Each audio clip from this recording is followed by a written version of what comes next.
Welcome to another video, the One Good Road here. So I have a lot of questions that I get almost daily but weekly on all of my videos combined. I've been making videos since 2016 on this channel, and the one previously was even further back than that. And I wanted to create a follow-up video to answer some of your questions from my previous surgery or my operation that I had about 2 years ago. And for something a bit more broad, I will do another follow-up video, or actually a follow-up video from this one, where if you leave your questions down below in this one, I'm wanting to explain and talk about how I make money online on the internet. Because I'm getting to a stage now where it's been about 4 years and I've got extensive knowledge when it comes to making money online and actually not faking it. Like, I actually want to tell you the real numbers and the grind of it and how you can do it as well. So that'll be a follow-up video. So all your questions to how that works, please leave them down below and hopefully I can answer them in the next one. If you have any other topic ideas, leave them as well. So let's jump into some of the questions that I got on a previous video. So this one is from Shayank Mahab Pierre. Very strange name. I'm not even going to read out the whole name. So he writes, "Hey bro, I have a hernia on my right side and I've completed an open surgery 3 months ago, but I have a small swelling. Why is that?" So I gave him a bit of an answer in my comment, but I wanted to address that. So basically, after about 3 months, once you've had your surgery done, when you have a hernia operation, what can happen is, I mean, I'm not a trained doctor, so just keep that in mind, but what can happen is that your intestine can swell, like the scarring tissue, I mean, not the intestine. The intestine is actually the hernia, but the scarring can actually swell up, and that's just a sign of inflammation, like it's trying to heal, basically. If that swelling persists for a long time and the bulge actually feels like it's more like, you know, a hernia would feel like, which, you know, is more like your intestines actually trying to pop through, and sometimes it stays out, sometimes it doesn't go back in, you know. I would say it's best to talk to a doctor. But I would say that the swelling is probably nothing to be too concerned about, especially after only 3 months. I would wait another 6 months and see how it goes, and also over those 6 months incorporate your exercises slowly. Don't rush yourself. This one's another question I got on my backpacking video, slightly different out of this topic, but this guy Marty Ilicker says, "You carry a guitar. Which one? When are you going to play for us?"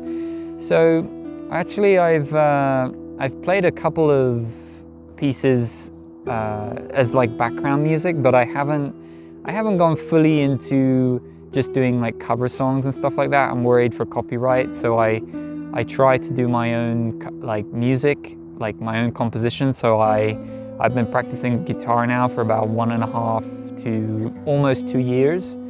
And I jam with a friend of mine, and we do like background music, and we do a lot of improvisation, and we basically piggyback off of melodies that we really love, and then we just keep it simple.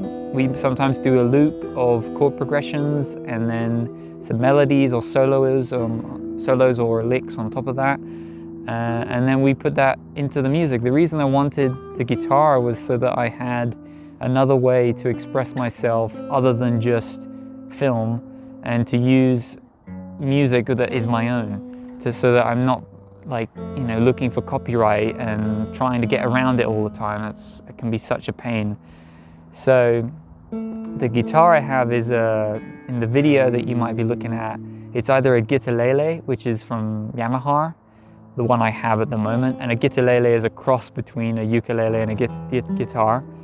And it's like a mini guitar kind of, but it's more like a ukulele, and it gives a really different sound to a full-size guitar. I also have a full string Fender guitar, and that was my first guitar that I bought myself.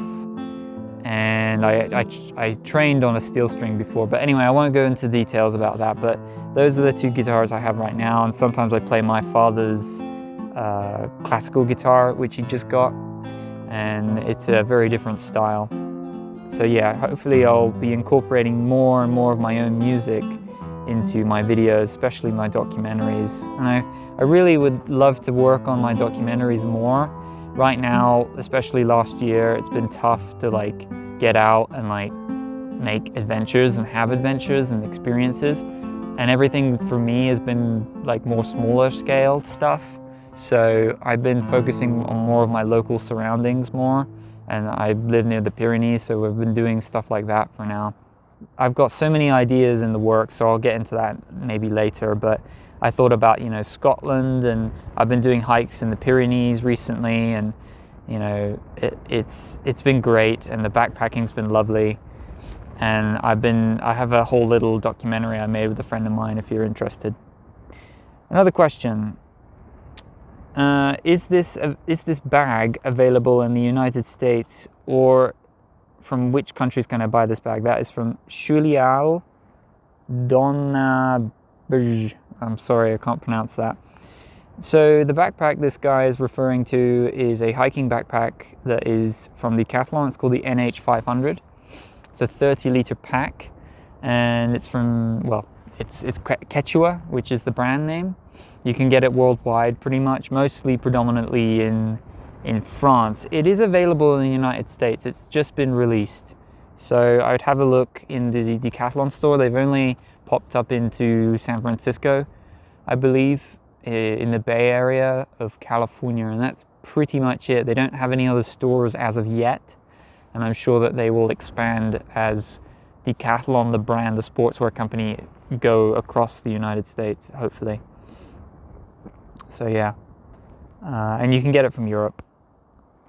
Another question we've got from Ronald B. Hey, thank you for your video. I've been following you for years. Thank you, I appreciate that. I am a bike tourer also, and I live in France, although I'm American. I also love Decathlon. Most of my bike touring and hiking gear is from there. If you don't mind me asking, what the heck are you doing in France? I love this question.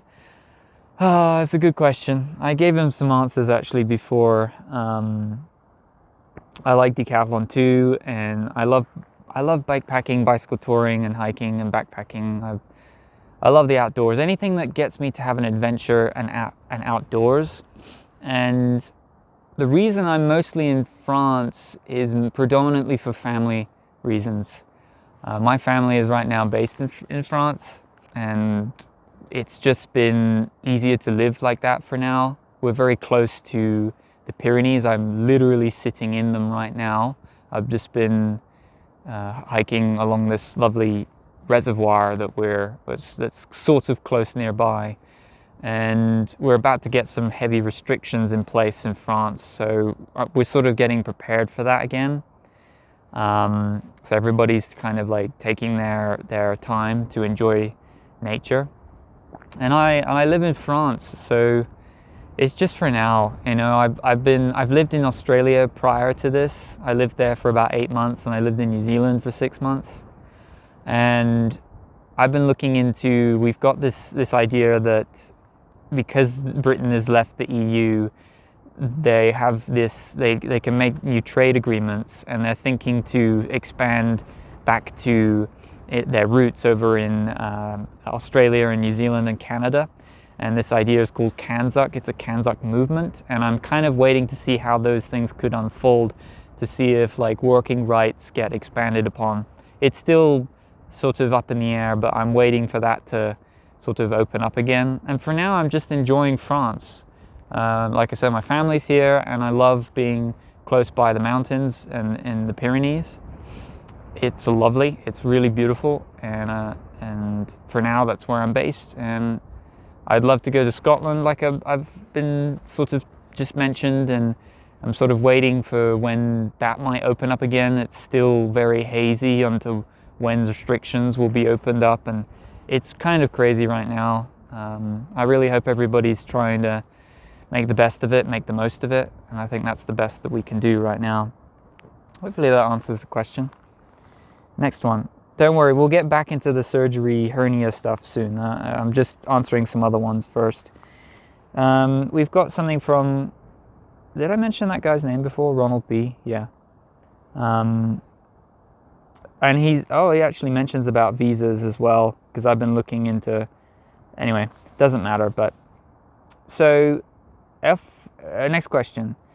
Elfada Ulu Fubara 401 asks, very beautiful. I plan to do this myself. I'm sure that, I think she's talking about this scrapbooking video that I did. I'll leave a link to the Google photo book and the scrapbooking book. I'll leave it down below. I made one for a friend of mine for a birthday present, and for a guided tour book. And it's a great way to get to know your local area. And if you've got thousands of photos, you can like bring them all together and either do it with Google Photos or just make a scrapbook. It's really cheap and easy to do.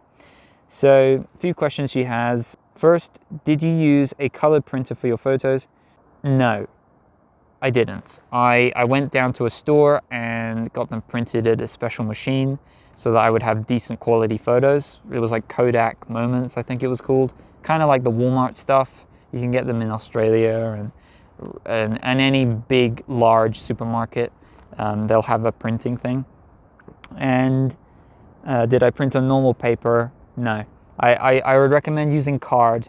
So there's 300 grit, no, it's not called that, 200 gram weighted paper, and that's what I would recommend if you're wanting to print. That's what I would recommend printing on. You want to use thick and heavy weighted card. I think it was, I wrote to her 180 grams is also good for printing. So have a look at that video.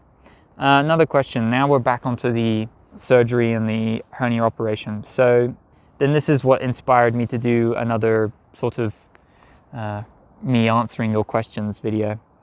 So Davies D asks, hi buddy, it's been about 2 years since you posted a video.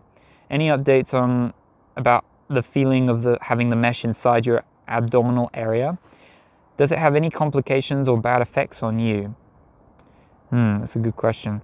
I have an inguinal hernia, I kind of forget how to pronounce that, and planning to have a mesh used for the open operation. Okay, having open surgery. There's two different ones. There's keyhole surgery, from what I remember. It's been a while, it's been like 2 years. And then there's open surgery. But I have this dilemma and I'm getting a lot of negative feedback about the mesh. Yeah, that's true. There's a lot of negative feedback about that. By the way, there's timestamps down below in the description. If you find that this question isn't what you're looking for, hop over to the other ones and that'll keep you in the loop on what you're looking for. So yeah, there's been a lot of negative feedback about using this plastic mesh that they put inside the body to try and patch up the whole point of the mesh, from what I understood from a doctor, is that it's designed to stimulate your muscle tissue to basically create more muscle tissue. It stimulates the muscle tissue to grow in between the plastic mesh that they put in you. The other operation you can do instead is to have it sewn back up. So that's typically done through open surgery instead of the keyhole version. Keyhole goes through your belly button, and then it's a less intrusive way of getting into your intestines and your abdominal area. Keep in mind, I'm not a doctor. Again, this is just my insights and my experience and what I'd recommend and what I wouldn't recommend. So the mesh, honestly, after about a year, I'm finally not starting. I finally started not feeling it anymore. The plastic mesh, it wasn't very intrusive. 2 years, I don't feel it almost at all. I will say that it has affected my diet. I'm not sure if that's because of the surgery the way that they like sort of it, because surgery is always quite intrusive for the body. You can't do it in a very subtle way. By the way, I gave him a very long-winded answer on the comment. So that's why I'm giving you quite a long-winded answer in audio form. The method that I chose was to obviously go with the mesh, because it was 3 months in, and after I noticed I had the hernia and it wasn't going back into my abdomen. And I was young at the time, and I'm kind of slightly naive, and I thought that just getting it fixed through the doctor and that method, it's all covered by healthcare, I'll just go that way. Just follow the advice. Honestly, in hindsight, I notice now I should have waited far longer before I made a decision. I wish I would have waited 1 to 2 years. I could have easily have lived with the small hernia that I had. It really wasn't a big deal. I even rode like 200k on my bike for the day once, just to see how far I could push myself with it. I have ridden further than that, but that's besides the point. And it really showed me that like you can still do all your physical activities. It was actually, after having the surgery, you're pretty much immobile for, I would say, about 2 weeks. Getting up out of bed, it hurts, it feels like knives are stabbing into you. And then after about 3 weeks, I started to recover, and I could cycle, I could walk, I could do a light jog and things like that. After a month, I was much more recovered. I could start to pick up slightly heavier items. The doctor recommended not picking up heavier items more than 20 kilograms. It's mainly to do with weight. You're normally going to get a hernia if you pick up something really heavy, and you're not very strong in that area. Even if you work out like a lot, you can still get a hernia. It's sometimes just slightly common and random, and you either try to live with it. I know one guy who claimed that he said that after about a year he noticed that it just faded away eventually, and maybe it was longer than that, maybe 2 years. So there are people out there that sort of recovered from it, you know. It didn't work for me, but I was very impatient, and I wish I would have waited a bit longer. I could have lived with it, and the mesh is not too bad now. My body's finally adjusted to it. If you can go with the stitch method, which is just to like sew up the tear, and to push it back in and then sew it back up. That was the first hernia I ever had. I've actually had 2 in my life. One when I was a baby, like a kid. I would think I was like a toddler age of some kind, like 2. And then that was done. That was easy. They don't put a mesh in you when you're that young, so they just stitch it back up. And then when you're older, that's when they use this plastic mesh, because they feel like it's better. I'm really not convinced that it's quote unquote better, but apparently the recovery time is technically quicker. That's the plus side. But the effect that it's had on my digestive system, I would say it was pretty major. Today I still have to eat a lot of fibrous food, and I'm vegan at the moment, and maybe that's had an effect. But let's just say visits to the bathroom have been different, and it's not the same as before. And I usually have to drink a lot of water during the night, every night, and I eat a lot of I drink lots of coffee. As you can probably get the idea that I look for very soluble, broken down food, and it's not been easy. And it's like it gets clumped up in my intestines. I'm not sure why. They'd probably recommend me to go and visit the doctor, but I'm learning to manage with it. This thing I deal with just via my diet. I don't know if anyone else has had that same experience. I'd be very curious to hear your questions on that. So let's just come back to that. Did I have any complications? Well, I think I've vaguely answered that. I can't give you a good or a bad answer. Like, I can only tell you my experience. I can't give you a good or bad answer. Has it had any bad effects on you? The only thing is it affected my diet. That's what I would say.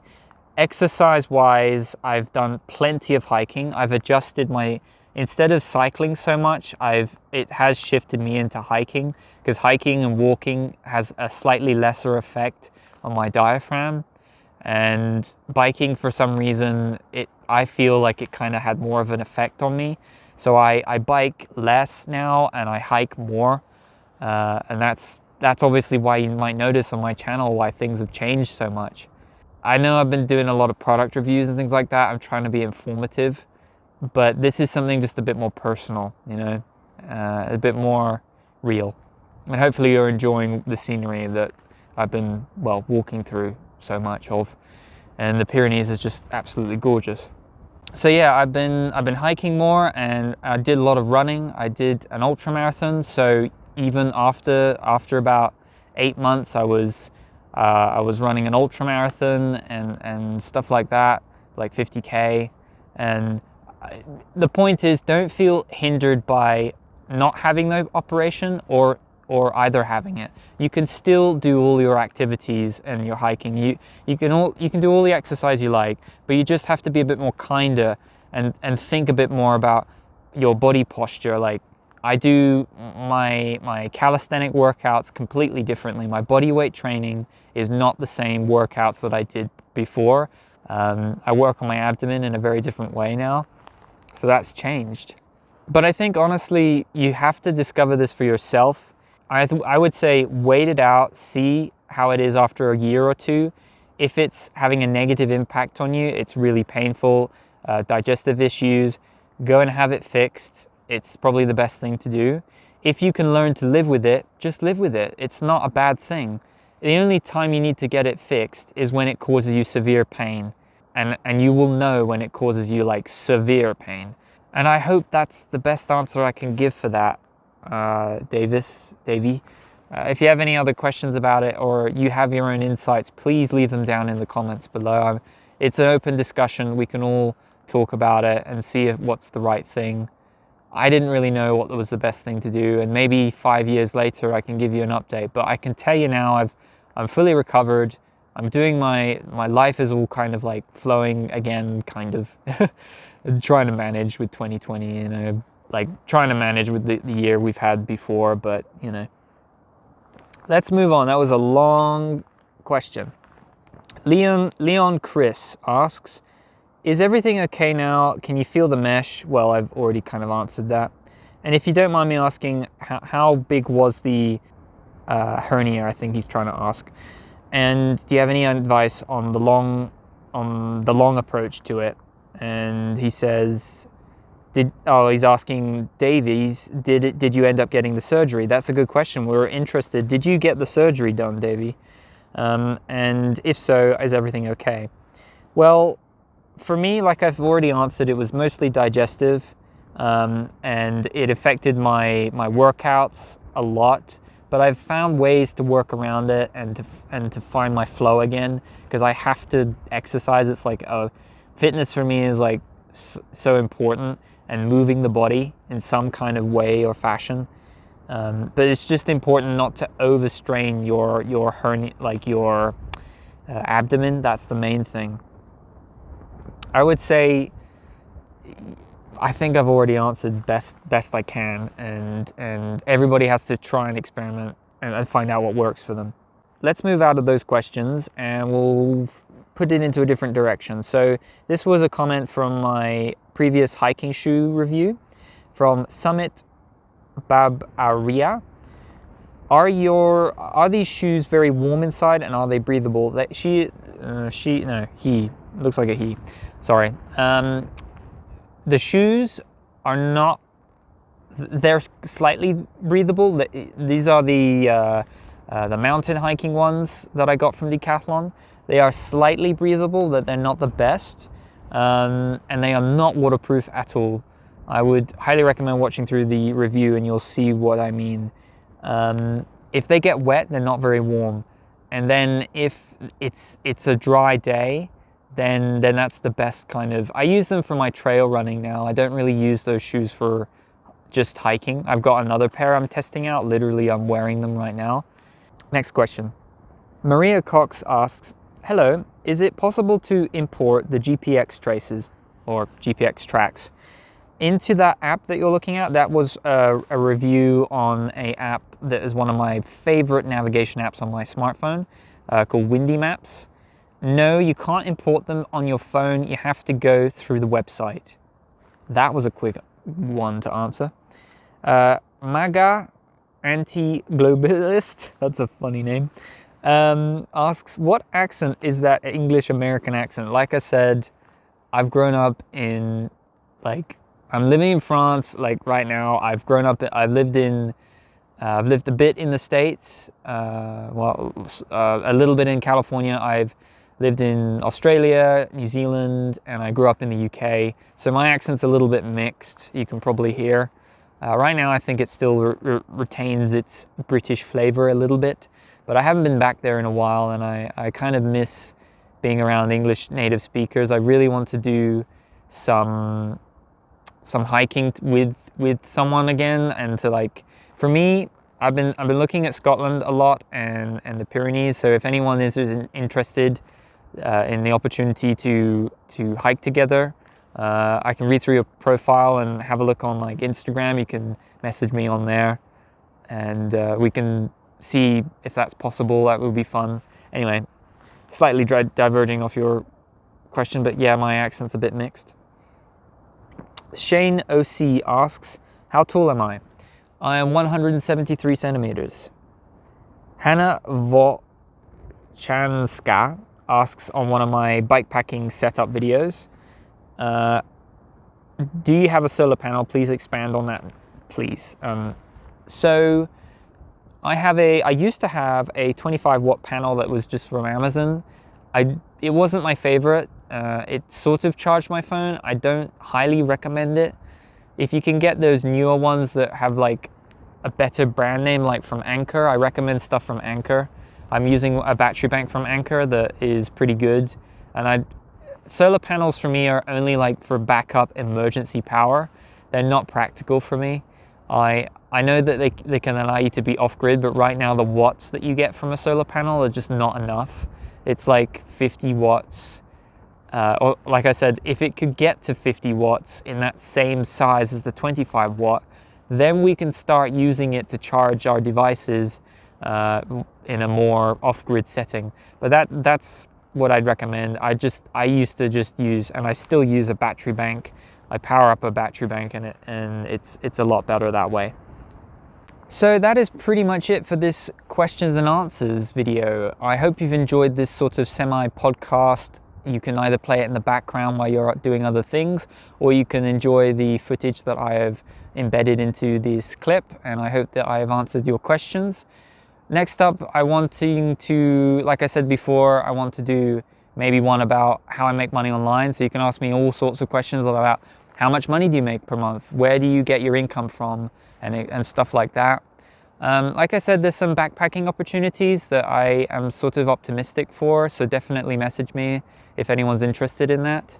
I have some future videos that will be to do with how I make my maps online and how I plan my routes and things like that. So have a look for those tutorials. I'm gonna do one about maybe Google My Maps soon. And I've been posting on Instagram more. I'm gonna use Instagram to showcase some products that I use, because I'm not a fan of Instagram as well. I'm kind of a YouTube, like, nerd, I guess. I really love YouTube more. But I will say that Instagram is a great place to get, like, a few quick pictures. I'm actually gonna post some stuff today from when I was swimming locally in this lake, which is fun.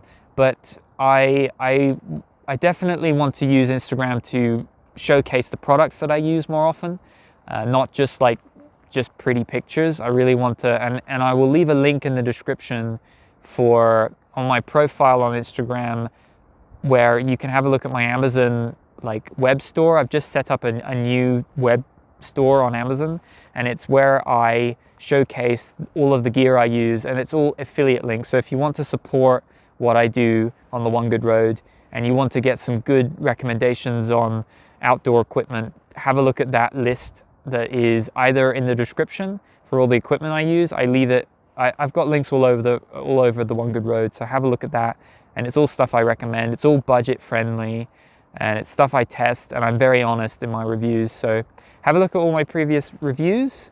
Hopefully you've enjoyed another question and answers. I haven't done this sort of style in such a long time, and hopefully I've addressed your answers as best I can. And I really look forward to making some more personal content. I really hope you guys enjoyed.